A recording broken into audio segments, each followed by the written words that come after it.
کہ میرے گھر میں ہر لوگ نمازی ہیں. کون ہے؟ نمازی ہے. میں بھی نماز پڑھتا ہوں, میری بیوی نماز پڑھتی ہے, میرے بچے بھی نماز پڑھتے ہیں. دیکھیں میری ماں بہنوں سے گزارش ہے کہ آپ بالکل اس کو غور سے سنیں اور اپنی زندگی میں اس کو لاگو کریں, اپنی زندگی میں اس باتوں کو اپلائی کریں. آپ سارے لوگ نماز پڑھتے ہیں, قرآن کی تلاوت کرتے ہیں, کوئی چیز کی کمی نہیں, تسبیح و تحلیل کرتے ہیں, درود پاک پڑھتے ہیں, لیکن وجہ کیا ہے کہ میرے گھر میں برکتوں کا نزول نہیں ہے, رحمتوں کا نزول نہیں ہے. کماتے ہیں پیسہ پتہ ہی نہیں چلتا کہاں چلا جاتا ہے. حتیٰ کہ نماز بھی پڑھتے ہیں لیکن برکت نظر نہیں آ رہا. کیا وجہ ہے؟ غوث پاک نے کہا کہ تمہارا گھر کہاں پر ہے؟ اس نے کہا کہ قریب سے روڈ ہے, ادھر سے لوگوں کا آنا جانا ہوتا ہے, اور اسی کے بغل میں گھر میرا گھر ہے, اور گھر کے سامنے ایک دروازہ ہے. غوث پاک نے کہا کہ جاؤ, گھبرانے کی بات نہیں ہے. غوث پاک نے اس شخص کو, اس سواری کو کوئی وظیفہ نہیں دیا, بلکہ یہ نہیں کہا کہ جا کے تم یاسین شریف کی تلاوت کر لینا, یہ نہیں کہا کہ سورہ واقعہ کی تلاوت کر لینا, بلکہ یہ کہا کہ جاؤ کوئی دقت نہیں, آج کے بعد تم اپنا گھر جاؤ, جانے کے بعد اپنے دروازے کے سامنے صرف ایک پردہ ٹانگ دینا. کیا ٹانگ دینا؟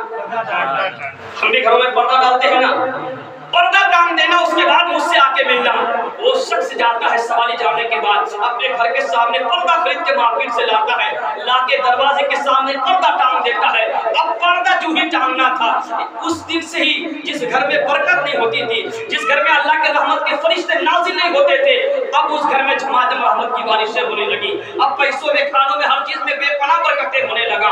وہ شخص آیا اور آنے کے بعد غوث پاک سے کہا کہ حضور آپ ہمیں یہ فرمائیں, آپ نے مجھے کوئی وظیفہ تو نہیں بتایا, کوئی قرآن کی تلاوت کرنے کے لیے کوئی سورہ نہیں بتایا, صرف آپ نے یہ بتایا گھر دروازے کے سامنے میں جا کے ایک پردہ کر دینا. اس پردہ کرنے کی وجہ سے میرے گھر میں برکتوں کا نزول ہونا شروع ہو گیا.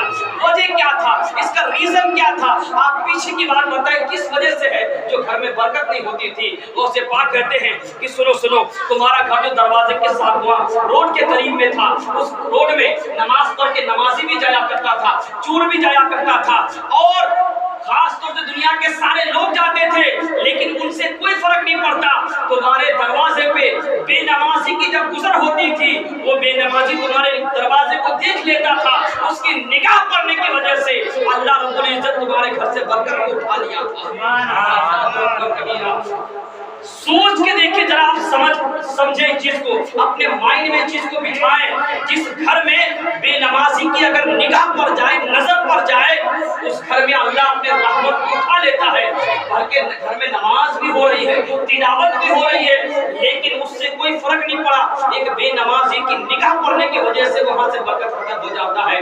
اب ذرا سوچیں, آپ اپنے گھر کا, اپنی زندگی کا جائزہ لیں کہ آپ کے گھر میں کتنے لوگ نماز پڑھتے ہیں, کتنے لوگ نماز پڑھتے ہیں, کتنے لوگ نمازی ہیں. غوث پاک نے یہاں تک فرمایا کہ اگر کوئی بے نمازی مر جائے, کوئی بے نمازی مر جائے, انتقال ہو جائے, تو اس کو مسلمانوں کے قبرستان میں دفن نہ کرو. اللہ اکبر کبیرہ. سوچے جب بے نمازی کو دفن کیا جاتا ہے نا, تو سارے ملک پریشان ہو جاتے ہیں.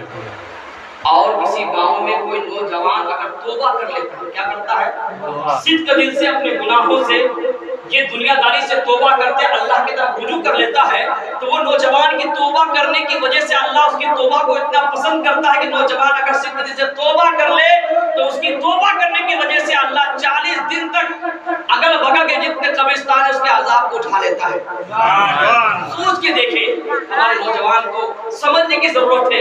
آج آپ کے سجدے کی وہ قیمت ہے, ایک بوڑھا بزرگ آدمی 40 سجدہ کرے گا تو اس کو کا ثواب ہے جتنا آپ کے ایک سجدے میں ثواب ہے. جی, یعنی بوڑھاپے کا 40 سجدہ اور جوانی کا ایک سجدہ برابر ہے. اور ہم اسی طرح کی طرح بوڑھا ہو جائیں گے, بال پک جائے گا, پیر چلنے نہیں لگے گا, تب جا کے ہم کب نماز شروع کریں گے. آپ سوچیں کہ نماز پڑھیں گے, ایک دن آپ کی نماز پڑھی جائے گی جنازے کی, پھر کیا کیجیے گا. تو اس سے پہلے کہ لوگ آپ کی نماز پڑھیں, آپ پہلے نماز شروع کریں. کہ زندگی کا گارنٹی نہیں, یہ تو گارنٹی کھانا کھا کے ہم سوئیں گے, لیکن یہ گارنٹی نہیں, کوئی سرٹیفکیٹ دے نہیں سکتا کہ صبح ہم صحیح سلامت اٹھ جائیں گے. کوئی دے سکتا ہے؟ موت کا کوئی بھروسہ نہیں. قرآن میں اللہ رب العزت فرماتا ہے کل نفس ذائقۃ الموت, ہر نفس کو, ہر جاندار کو, ہر شے کو موت کا مزہ چکھنا ہے. ایک چیخنا ہوتا ہے جو ہمارے وہ چیختے ہیں، لیکن چکھنا وہ ہے جو موت ہے، اور سب کو اس کا مزہ چکھنا ہے نا؟ تو اللہ رب العزت کی بارگاہ سے دعا ہے کہ مولا ہم سبوں کو دین متین پہ چلنے کی توفیق عطا فرمائے، حضور کی سنتوں پہ عمل کرنے کی توفیق عطا فرمائے، اور خاص طور سے ہم سب کو حسینی بنائے۔ کیا بنائے؟ کیا بنائے؟ حسینی بنائے، اور حسین کے نانا کے سنت پہ چلنے والا مسلمان بنائے۔ توفیق عطا فرمائے۔ اور ہمارے ماں بہنوں سے بھی گزارش ہے کہ آپ اپنے ٹائم موبائلوں میں ادھر ادھر سیریل میں جو ٹائم برباد کرتے ہیں، اس سے بڑھیا ہے کہ تسبیح لے کے بیٹھ جائیں، اللہ اللہ کرتے ہیں۔ بچے کو جو آپ گانا سنا رہے ہیں، پوئم سنا رہے ہیں، جو بچہ روتا ہے، اس سے بڑھیا ہے کہ آپ اس کو نعت سنائیں، قرآن کی تلاوت سنائیں۔ پہلے کی مائیں تھی کہ جب بچہ جب روتا تھا اس کو قرآن کی تلاوت سورہ یاسین پڑھتی تھی کہ ان کو یاد تھا۔ آج ماں کو یاد ہے تو بچے کو کہاں سنائیں گے؟ وہی ٹنکل ٹنکل لٹل اسٹار وہی سنایا جاتا ہے، کیٹ بلی چوہا اسی کا بس سکھایا جاتا ہے۔ نہیں، اپنے بچوں کو آپ جب روئے نا اس کو نبی کی نعت سنا، انشاءاللہ آگے چل کے نبی کا سچا دیوانہ ہی بنے گا۔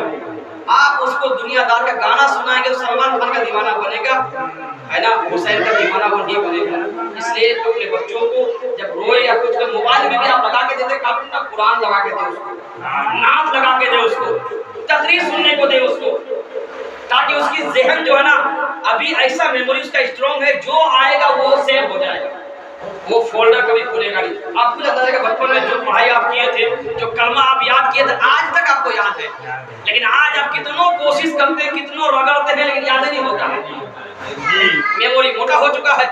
لیکن ابھی لڑکپن میں اپنے بچوں کو جو سکھا دیں گے، آپ رات دن اس کو موبائل میں ڈانس دکھا رہے تو وہ کیا ہوگا؟ بڑا ہو ڈانس کرے گا، گانا سنتے ہیں ہے نا جی؟ یہ کارٹون یہ سب ہٹائیے، بچوں کو دینی لائن میں لائیے۔ کہتا ہے کہ یہ جیو کا 4G فون آئے گا اور جائے گا۔ کتنوں آیا؟